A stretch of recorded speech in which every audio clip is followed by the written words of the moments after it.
Assalamualaikum warahmatullahi wabarakatuh. Yang terhormat Ibu Imas selaku dosen kewarganegaraan B17 dan teman-teman yang saya cintai.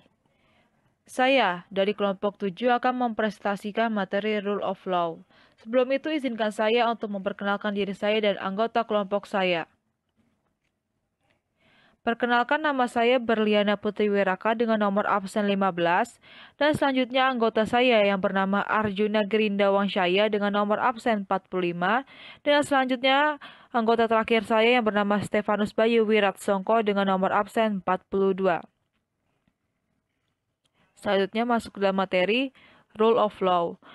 Rule of Law adalah suatu doktrin hukum yang muncul pada abad ke-19 bersama dengan kelahiran negara konstitusi dan demokrasi. Rule of law merupakan konsep tentang common law, di mana segenap lapisan masyarakat dan negara beserta seluruh kelembagaannya menjunjung tinggi supremasi hukum yang dibangun di atas prinsip keadilan dan egalitarian. Rule of law adalah rule by the law dan bukan rule by the man.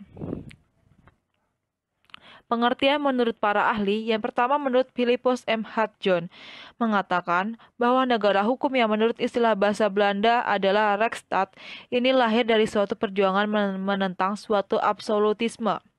Ialah dari kekuasaan raja yang semena-mena untuk dapat mewujudkan negara yang didasarkan pada suatu peraturan perundang-undangan. Oleh sebab itu, di dalam proses perkembangannya, Rechtsstaat ini lebih memiliki ciri yang revolusioner. Yang kedua, Friedman mengemukakan rule of law adalah doktrin dengan semangat dan juga idealisme keadilan yang tinggi. Selanjutnya, Sajipto Raharjo yang mengatakan rule of law ialah sebagai suatu institusi sosial yang juga memiliki struktur sosial sendiri serta memperakar budaya sendiri. Rule of law tumbuh serta berkembang ratusan tahun seiring dengan pertumbuhan pada masyarakat Eropa, sehingga dapat memperakar sosial serta budaya Eropa yang bukan institusi netral. Selanjutnya, bagaimana rule of law di Indonesia? Di Indonesia, inti dari rule of law adalah jaminan adanya keadilan bagi masyarakatnya, khususnya keadilan sosial.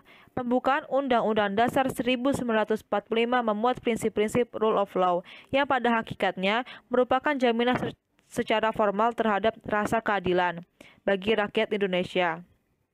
Dengan kata lain, pembukaan Undang-Undang Dasar 1945 memberi jaminan adanya rule of law dan sekaligus rule of justice. Prinsip-prinsip rule of law di dalam pembukaan Undang-Undang Dasar 1945 bersifat tetap dan instruktif bagi penyelenggara negara. Selanjutnya, ciri-ciri negara hukum. Yang pertama ada sistem ketatanegaraan yang sistematis. Yang kedua, hukum sebagai patokan segala bidang atau supremasi hukum. Yang ketiga, adanya perlindungan dan pengakuan hak asasi manusia atau HAM. Yang keempat, sistem peradilan yang tidak memihak dan memiliki persamaan kedudukan di hadapan hukum.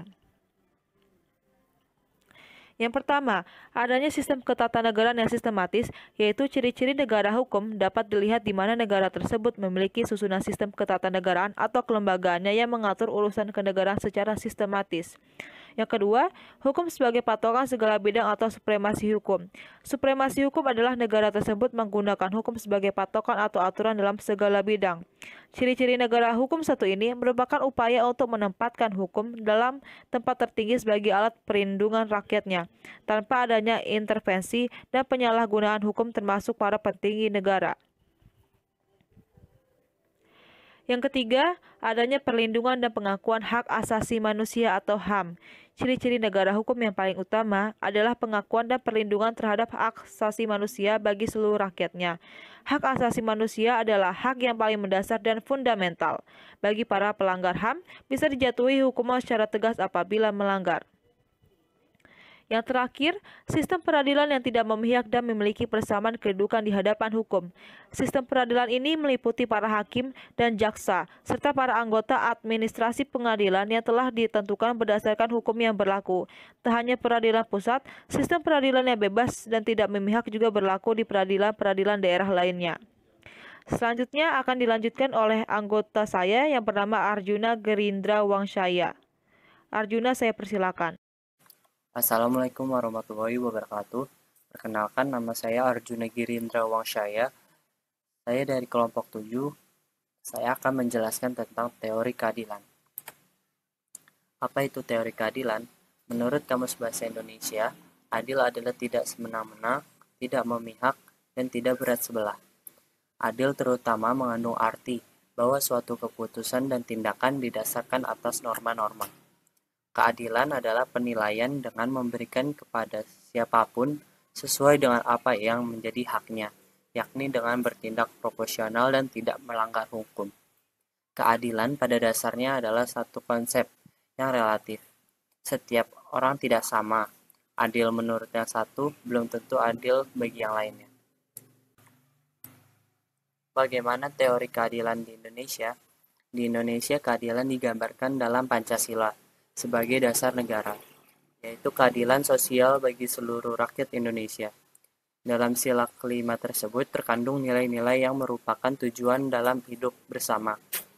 Keadilan tersebut didasari dan dijiwai oleh hakikat keadilan kemanusiaan, yaitu keadilan dalam hubungan manusia dengan dirinya sendiri, manusia dengan manusia lainnya, manusia dengan masyarakat, bangsa, negara, serta hubungan manusia dengan Tuhannya.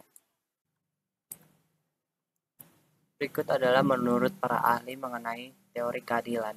Yang pertama, Aristoteles, lahir pada 384 dan meninggal pada 322 sebelum Masehi. Aristoteles mengungkapkan keadilan dengan ungkapan justice consists in treating equals equally and unequals unequally in promotion to their equality. Bagi Aristoteles, keutamaan yaitu ketaatan terhadap hukum, tertulis maupun tidak tertulis adalah keadilan.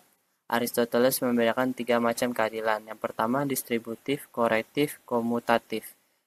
Distributif adalah keadilan yang menuntut setiap pihak mendapatkan apa yang menjadi haknya secara proporsional. Korektif adalah jenis keadilan yang menghendaki adanya ganti rugi atau pemulihan sebagai upaya menyimbangkan suatu hal akibat adanya ketidakadilan. Komutatif adalah penentuan hak di antara berbagai pihak, baik secara fisik maupun non-fisik. Yang kedua adalah menurut John Rawls. John Bradley Rawls lahir pada 1921 dan meninggal pada 2002. John Rawls mengungkapkan keadilan dengan ungkapan justice as fairness, yang artinya keadilan sebagai keadilan. John Rawls berpendapat bahwa keadilan adalah kebajikan utama dari hadirnya institusi-institusi sosial. Akan tetapi, menurutnya kebaikan bagi seluruh masyarakat tidak dapat mengesampingkan atau mengganggu rasa keadilan dari setiap orang yang telah memperoleh rasa keadilan, khususnya masyarakat lemah. John Rawls memiliki 2 prinsip, yaitu prinsip persamaan, equal liberty principle, dan kedua prinsip perbedaan, difference principle.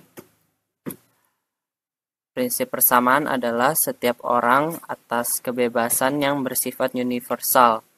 Contohnya seperti kebebasan untuk berperan serta dalam kehidupan politik, kebebasan berbicara, kebebasan berkeyakinan, hak, dan mempertahankan milik pribadi.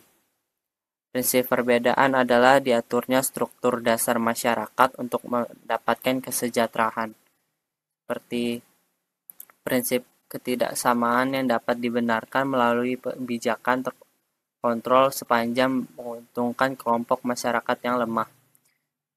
Tidak hanya memerlukan adanya prinsip kualitas kemampuan semata, namun juga adanya dasar kemauan dan kebutuhan dari kualitas tersebut. Yang terakhir adalah menurut Hans Kelsen. Hans Kelsen lahir pada 1881 dan meninggal pada 1973. Menurut Hans Kelsen, keadilan adalah suatu tertib sosial tertentu yang di bawah lindungannya usaha untuk mencari kebenaran bisa berkembang dan subur. Karena keadilan menurutnya adalah keadilan kemerdekaan, keadilan perdamaian, keadilan demokrasi, dan keadilan toleransi. Hans Kelsen dalam bukunya General Theory of Law and State berpandangan bahwa hukum sebagai tatanan sosial yang dapat dinyatakan adil apabila dapat mengatur perbuatan manusia dengan cara memuaskan, sehingga dapat menemukan kebahagiaan di dalamnya. Sebagai aliran positifisme, Hans Kelsen mengakui juga bahwa keadilan mutlak berdasar dari alam. Dua konsep keadilan yang dikemukakan oleh Hans Kelsen yaitu satu, keadilan dan perdamaian, yang kedua keadilan dan legalitas. Keadilan dan perdamaian adalah sumber dari cita-cita irasional melalui pengetahuan yang dapat berwujud suatu kepentingan-kepentingan yang pada akhirnya menimbulkan suatu konflik kepentingan.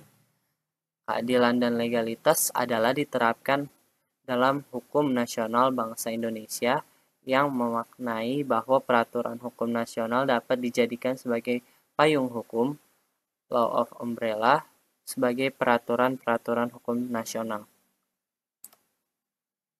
Sekian materi yang saya bisa bagikan. Terima kasih.